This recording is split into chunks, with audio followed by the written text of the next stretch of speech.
Let's go! And just like that, yet another glorious rank up to Plat 1 using Zombie World, the very fun dragon. I am imploring you to follow, to like, and to just like, comment, subscribe. Thank you. I want to get to 4,000 viewer hours, so YouTube makes me a YouTube partner, okay? Zombie World, very fun dragon. True king of all. Goddamn, this XC's monster is annoying.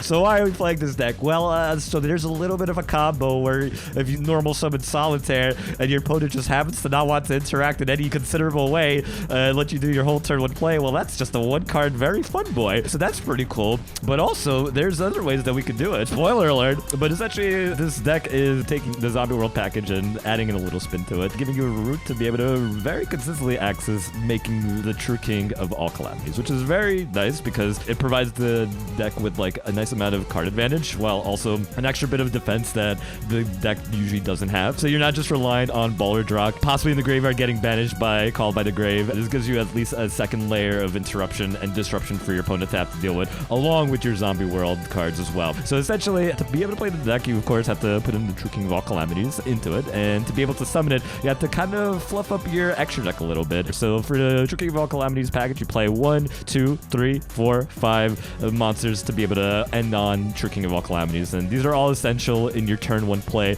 to be able to summon True King of all calamities. Also, I lied because you actually have to play 6 because Mecha Phantom Beast aUroRaDoN is in this as well. The only investment in the main deck is playing Despot 1 and Mecha Phantom Beast line. So the main deck investment isn't too bad. So what the combo is, you get 2 monsters in the field, so you go into Christian Hauki 5-Brex, and Christian Hauki 5-Brex will summon from the deck, ideally, your Despot 1. And the reason you play Despot 1 is because it's a machine tuner, and it also has a way of coming back afterwards. So another card you could play, and that I experimented with, is Jet Synchron. Now, Jet Synchron is a little more costly, but it has the benefit of being able to set up your graveyard effects. But the whole idea is you special summon a machine from Hauki 5-Brex, a machine tuner. So our choice here is Despot 1. That's going to allow you to go ahead and then use both Despot 1 and Hauki 5-Brex, both being machines. So we could summon the Mecha Phantom Beast aUroRaDoN, which then will summon 3 level 3 tokens. Since you summon all those tokens, Despot 1 is going to be like, hey, I have a graveyard effect. None of you Duel Links players knew that though, which is if 2 or more machine monsters are special summoned at the same time while Despot 1 is in the graveyard, you could special summon Despot 1 from the graveyard. If you're playing Jet Synchron, this is where you would then discard a card to special summon it from the graveyard. This is just more cost efficient. This requires 1 less resource to summon, but there's like value in Jet Synchron just because the discard cost could actually be really helpful in setting up your Zombie World plays, as well as normal summoning Jet Synchron could give you 2 bodies on board versus normal summoning Despot 1 doesn't. So it's like there's utility, but I prefer Despot 1. What you then do is use aUroRaDoN's effect to tribute itself as well as 1 of the level 3 tokens so that you can special summon from the deck the O-Lion. Your board is now 2 tokens that are level 3, an O-Lion, and the Despot 1. And so what you do is you're going to go ahead and synchro summon with 1 of those tokens and the O-Lion so you can make the Garden Rose Maiden. It's a level 5 synchro. For now, that's what matters. And that's going to trigger the O-Lion's graveyard effect so we can summon yet another level 3 token. What you do then is use the level 1 tuner, Despot 1, so you can synchro summon into the Coral Dragon using the Garden Rose Maiden. And what you do then, you use 1 of the remaining level 3 tokens, which are non-tuner, so you can synchro climb with the Coral Dragon into either the QB Shen or the Croco Dragon. Usually I just go into Croco Dragon first, so we could then trigger the graveyard effect of the Coral Dragon. After synchro summon being sent to the graveyard, it's going to allow you to draw a card. Meanwhile, using the effect of the Croco Dragon when synchro summon to allow you to draw a card as well, which ends up resulting in you drawing 2 cards. So it allows you to pull deeper into your deck while having yourself a Coral Dragon in the graveyard, which is a dragon monster. What that allows you to do at that point is then activate Garden Rose Maiden's graveyard effect to banish itself so that you can then special summon the Coral Dragon from the graveyard. Now, it's very important to make sure the Zombie World is not active during this time. I made this mistake before. You save your Zombie World till after you do this play line because it specifically has to special summon a Dragon Synchro monster from the graveyard. So if your Coral Dragon is a zombie, that's no good. So you special summon back the Coral Dragon, and that's going to allow you to then go ahead and use the remaining level 3 token so that you could then synchro summon into whichever of these 2 that you still had in synchro summoned with. So usually after summoning the Croco Dragon, I'll then summon the QB. And then you overlay both of them, and then you summon the True King of all calamities. And there you have it. You have V.F.D. That's off of a Solitaire into Unizombie into Mitsuki. That's off of a normal summon Plague Spreader, or that's having just any of these 2 cards, including a tutor. So it's very easy to do. It's really nice because if you're able to set up a zombie world on the field, whether it's like at the end of your turn or just having a Necro World Banshee in the graveyard, and if you're able to have yourself a Baller Drock in the graveyard as well for a summon in the opponent's standby phase, what's really nice is that you could shotgun Tricking of all Calamities in the draw phase, so that if they have themselves like a Forbidden Droplets, for example, they're forced to use it on the Tricking of all Calamities, and then after they negate the Tricking of all Calamities, then in the standby phase, you still get to get your zombie world on the field so that you can then summon your Baller Drock from the graveyard, and that ends up giving you a second level of disruption for your opponent to now have to deal with. And then after your opponent's like, well, sheesh, I couldn't do much for my turn because you disrupted me a whole lot. For your follow-up turn, you end up getting to use like all the cards that you drew into, which is really nice. You usually have a lot more advantage with this version, so you could draw into like follow-up Unizombies, for example, so that you could then mill like a Glow Bloom, so you could summon yourselves another Doom King Baller Drock. But the very nice bit of synergy here is QB Shenshen is actually really cracked for this deck, even though it doesn't seem like it. Even though its effect seems kind of counterintuitive on field, being that it banishes all cards sent from the field to the graveyard, that after making all your plays, you could summon it by banishing 2 monsters from your graveyard with different types and attributes, just making sure that it's the turn after it was sent to the graveyard. So basically you get the QB to the graveyard by using the V.F.D. on your opponent's turn to detach it, and then on your turn you summon the QB, banishing like your 7 jillion different monsters with different types and attributes. And the best part of that is it says original types and attributes, so even though you have Zombie World on the field, QB doesn't actually care. QB still says, hey, yeah, Maxi, I know you're an insect, you don't fool me. So you banished your Earth Insect and your Wind Machine, and you still have your Fire Cyberse and your Rock Light and your Dark Zombie and your Psychic everything else. So it ends up like being really easy to be able to summon it, and you never have to worry about like banishing a card if you don't have to, because it's just doing the whole V.F.D. play line ends up getting you so many different cards in the graveyard that you don't mind banishing. And the best part of it is like going to the battle phase, you get to activate the effect, the QB, to be able to return one of your banished monsters back to the graveyard, which is so strong because now you could recycle Mitsuki, you could recycle Plague Spreader Zombie, you could return a banished Necroworld Banshee so that you can have it back into the graveyard. So now you have a quick effect zombie effect that you could trigger whenever you want to use Doom King Baller Drock's banish effect on your own accord without waiting for your opponent to activate any effects. So it gives you just so many different kind of play lines. And then when you get sick and tired of QB banishing any cards sent from the field to the graveyard, you just link it off into Nightmare Unicorn, into Axis Code Talker, and then you just close out the game. And since by this point your V.F.D. combo will result in you having at minimum a Water Link monster and a Wind Link monster, as well as a Dark Link monster in the graveyard if you climb from Unicorn into Axis Code Talker. That's 3 pops you have right there with your 5300 attack body that they can't respond to, along with Baller Drock being 2800 attack, so that's lethal. V.F.D, Shen, and Baller Drock are also lethal, so that's really cool. There's just like a lot of ways to get lethal, so it's really powerful. We have a few routes to summoning the Tricking of all Calamities. Now, from here on, going to be referred to as the Very Fun Dragon. And we have a 1-card combo, which is Shirnui Solitaire, tribute, so we can summon the Unizombie. And we have a pseudo 1-card combo. It's a 1.5 card combo, which is Plague Spreader Zombie, normal summon into the Salamangreat Almirage, which is going to allow us to return a card from the hand to special summon the Plague Spreader Zombie to the field. So I consider that a pseudo 1-card combo because even though we have to pitch a card back to the deck to summon the Plague Spreader Zombie to do this, you end up with getting to draw more cards than you started with, so you end up still going plus with this whole combo. So it's actually really powerful, and the only reason I play Almirage. The general idea is you want to have a way of getting into Halcyon 5 racks, right? That's basically how you start off your combo. So either you go into Shirnui Solitaire, tribute, so you can summon Unizombie. What Unizombie will do at that point is you want to mill a Mitsuki, which since you now have a zombie in the graveyard, your Solitaire, Mitsuki can banish, you can special summon Solitaire, and that'll leave you with 2 monsters, a tuner, and whatever, which will allow you to summon Halcyon 5 racks. So that's your 1-card way of starting this combo. You could also just go Unizombie and use your plethora of ways of summoning other monsters. Reasoning, so you can special summon another monster from the deck. It's unreasonable how much it always goes off for us now because we're playing so many different levels. We have Instant Fusion for the same reason, so that we can summon Sea Monster of Theseus, which incidentally is a tuner. So if we don't have this tuner in the hand, let's say we only have Mitsuki, for example, or we only have Necroworld Banshee non-tuners, we activate Instant Fusion, and we suddenly have Sea Monster of Theseus, and we're pocket all of a sudden. So it's another way of getting both Halki-Fibrax by virtue of being a tuner, while also just being a second monster to allow us to have the link play in the first place. Essentially, whatever way you need to be able to get into two monsters. I play the Gamma package for negates. Initially, I was playing Infinite Impermanence for this, just as like more ways to try to like play going second as well. But then Vanilla had the glorious idea of getting Plat 1 with very fun dragon vampire zombie worlds, and they were playing Gamma with Emergency Teleport, and I realized Emergency Teleport doubles up as another way of special summoning a monster, so we could get a tuner onto the field while also being able to like get bodies on the board so we could go into Halki-Fibrax plays. And the nice thing about this is what standard zombie world setup struggles with is Necroworld Banshee or zombie world being a limiting factor, because you really only could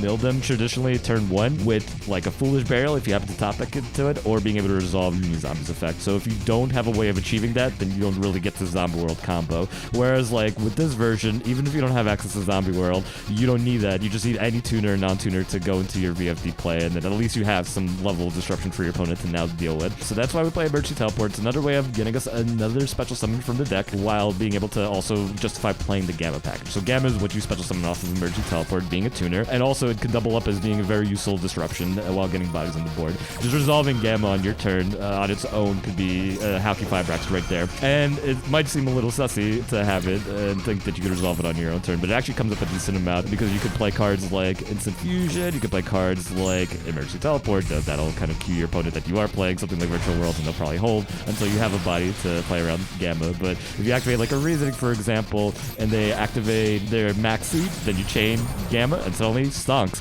If you activate Shiradui Solitaire's effect to tribute to try to special summon Uni-Zombie from the deck, you have a window where they could ash you, but you have no monsters. So what they do, they ash, they're like, Solitaire's the worst card in the game, get ash, baby. And you're like, lel, we activate Gamma, suddenly you have no ash resolving. We have a summon into Uni-Zombie, as well as 2 more monsters, and it's amazing. So we do have to play the Cypher Driver as like our sort of, it's not really a Garnet, but it's just like our bricky card, just to be able to like play the whole package. But it's worthwhile just because it's a 40 card deck, so you'll never see it. So that's pretty much the idea of why we're playing so many of these types of special summon cards. They're kind of to ensure us to be able to pop off with like Halki-Fibrax summons. So getting into and resolving Halki-Fibrax is like kind of your bread and butter combo, whatever variant of zombie world you're playing, but especially in this one because you need this to go to V.F.D. Also, since you're playing Plague Spreader Zombie, Foolish Burial actually ends up being a special summon in itself. It is a 2-card special summon, but being able to use Foolish Burial to then be able to use Plague Spreader Zombie to pitch a card to special summon is a nice extra bit of utility that Foolish Burial typically doesn't have unless you already have the zombie in the graveyard and a Mitsuki to mill. So this gives you a lot more utility in the cards that you play, and then you generally do find a way to be able to pop off into Halki-Fibrax more so than you would in like the pure non-engine versions of Zombie World. So I really like that a lot, and I feel like consistently if you go first, especially if you're not disrupted, then you could just do this whole combo. Having Mecha Phantom Beasto line is a little unfortunate. aUroRaDoN is here to eventually summon the Mecha Phantom Beasto line from the deck, which is why it's the only card that you really don't want to draw. It's pretty terrible when you draw it because then you can't actually do your aUroRaDoN combo. However, if you have Plague Spreader in the hand, or if you're able to mill the Plague Spreader zombie, so you could use this effect to return the O-line back to the deck so that you can then continue on with your standard combo line. We play a Link Karibo just in case we have to link off the Glow Bloom, because the Glow Bloom getting linked off and sent to the graveyard while we have Zombie World on the field allows us to summon Baller Drock directly from the deck, which itself is just like a powerful play. So in case we have to get it to the graveyard, if we have to do just our standard Zombie World combos instead of going for the V.F.D line, then that's our way of being able to do it. And the way that would look is, again, you want to somehow get into Halki-Fibrax, but before you're doing that, you want to set up being able to get Banshee in the graveyard or having just Zombie World in hand and being able to then have like another body on the field. So you use Zombie, mill like a Banshee, for example, and then we use like Reasoning or Emergency Teleport or Instant Fusion so that we can go ahead and like special summon from deck another monster, let's say a Solitaire. We summon the Halki-Fibrax, and that's going to allow us to special summon from the deck Glow Bloom. What we do at that point, we link off the Glow Bloom into Link Karibo, and then when Glow Bloom's effect activates so that we could attempt to add a level 5 or higher Dark monster from the deck to the hand. If we don't already have Zombie World activated, but we have Banshee in the graveyard, we'll just banish it so we could activate Zombie World. And then Glow Bloom will just summon Ballardrock from the deck instead. And now if you're feeling really courageous or you have your crossout designator in here, then you link off the Glow Bloom and your Ballardrock away into a Vampire Sucker. And that way you can start getting yourself some draws as the Ballardrock comes back next turn. If they have like a hand trap that they use that turn that you want to summon back like an Ash Blossom, you could bring it back to both get yourself a draw that first turn as well, while also turning off like a Lightning. The nice part about this combo that V.F.D doesn't have is the fact that you have more autonomy on how you use your Ballardrock. So you do still have a Hauki Fibrax in the field, and we do still have a Tuner Sinker monster to be able to summon off of Hauki Fibrax. So whenever your opponent does something a little sussy baka that we want to stop and we want to just get off the board, they summon a monster, we're like, you're going to link that into something nasty. You use Hauki Fibrax's effect, so you could special summon from your extra deck the Coral Dragon, and then you chain to your zombie Hauki Fibrax the Dookie Ballardrock, so you can banish your opponent's monster, and now you're big chillin'. And now Coral Dragon is a card that exists too. If it makes it till next turn, that's funny. You get a pop next turn. If it doesn't make it till next turn, well, you get a draw when it gets destroyed or something. So that's pretty cool. That's just a standard Zombie World play, which you still have available to you if you need to. At minimum, if you're playing around Maxi and you're just tight that you don't want to summon 7,000 cards because you will lose to that, you just normal summon Yu-Gi Zombie, you activate Zombie World that's already in your head, and then you just pitch King Ballardrock, and you're like, ha, nice Maxi, bro. But that's never going to happen. That's pretty much that. Don't forget, Vampire Sucker has an effect where if your opponent controls zombie monsters, you can tribute summon using your opponent's zombie monsters. So if you happen to have Zombie World on the field with Vampire Sucker and your opponent has 2 zombie monsters and for some reason you have Ballardrock and you haven't normal summoned yet, and this scenario only happened once in my lifetime of 80 years that I've been alive, then you can tribute summon using both their monsters to summon Ballardrock, and it's a wonderful scenario to be in. So just yes, thank you for that existing. We also play Avenger Savior just so we can mill a zombie monster whenever we need to. It's a bit restricted because we have to specifically attack into an opponent's monster to be able to do so, or an opponent has to attack into us, but usually somebody's too smart to like fall for that. So you have to be able to like go and attack into an opponent's monster. So it's not something you're making turn 1, but it could be really nice if you need like a missing piece in the graveyard to be able to continue to combo off. So let's say if you have a Ballardrock to graveyard, but now you no longer have access to Zombie World, you attack and you mill Banshee and you could play again. Or you have Zombie World, but you have no Ballardrock. You attack, you get to mill Glow Bloom, and now you get to play again. So there's just more utility, and that's pretty much it. We play Unicorn and Access Code for reasons of being smart and wanting to win the game, and I played Savage Dragon just for the fact that we technically can make it off of like Gamma and Driver on our turn, or Unizombie mill Mitsuki to special summon back a Solitaire is another example of how you can make it, because Unizombie using its effect will make it level 4, which will then make a level 8 synchro with Solitaire.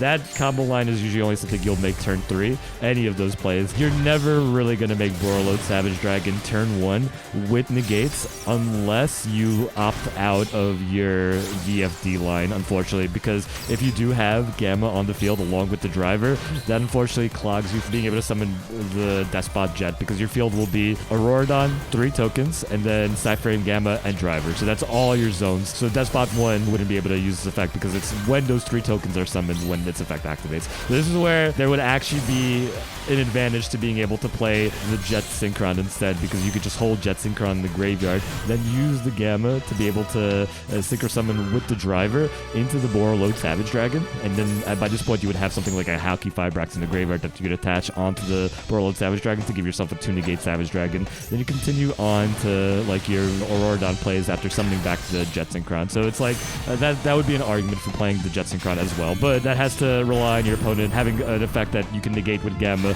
on your own turn, which doesn't happen often, but it can happen often enough, especially with enough bait out cards like Reasoning, Instant Fusion, and things like that, and even a Solitaire that your opponent will try to like Maxi or Ash to like stop you from playing the game. So honestly though, if you're not playing Jet Synchron, I would probably replace this. You could honestly play like Chaos Dragon, the Chaotic Magical Ruler, so you could like get some more advantage and while setting up some mills, so you can get your Zombie World package in the graveyard damage more consistently, or you can just replace this with like a Link monster that's just utility, like a Nightmare Phoenix Phoenix or a Nightmare Cerebus. Both of those could have come up in certain key situations that would have made them useful. I would play IP Masquerade in this deck just because you're not really making it turn 1 in any scenario. You're not amassing enough resources advantage turn 1 most of the time. Sometimes you could just have cracked special summon hands, but it's not enough to rely on, and you wouldn't have enough room to be able to play an Appaloosa, which I think would be the main target you'd want to play anyway.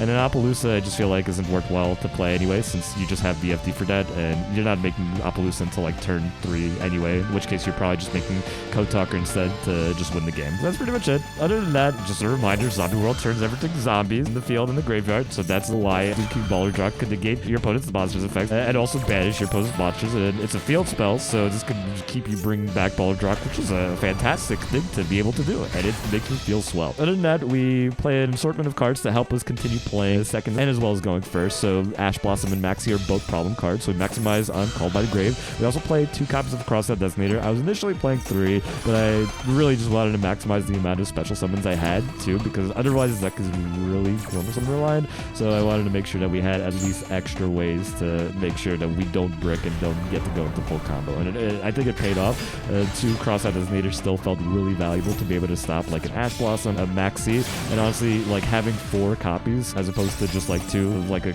Called by the Grave type effect. Not quite the same, but you know what I mean. Felt very powerful, as well as Crosshair Designator also being able to stop Nibiru, since we play Nibiru's in our deck as well.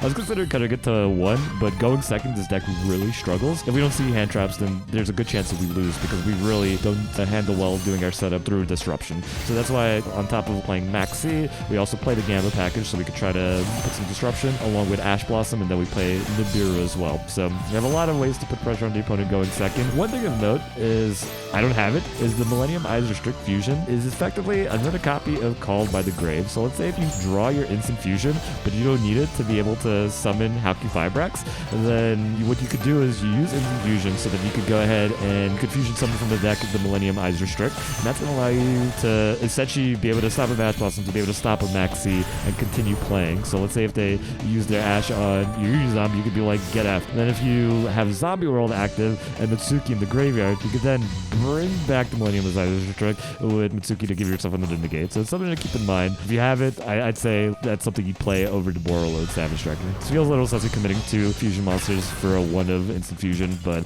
I feel like it's a flex spot that could be worth playing, and to me I see it as 5 copies of a Called by the Grave type effect, and that could be very beneficial for us to be able to stop things like an Ash Blossom, and 8 copies total of ways to stop Maxis, which we really hate.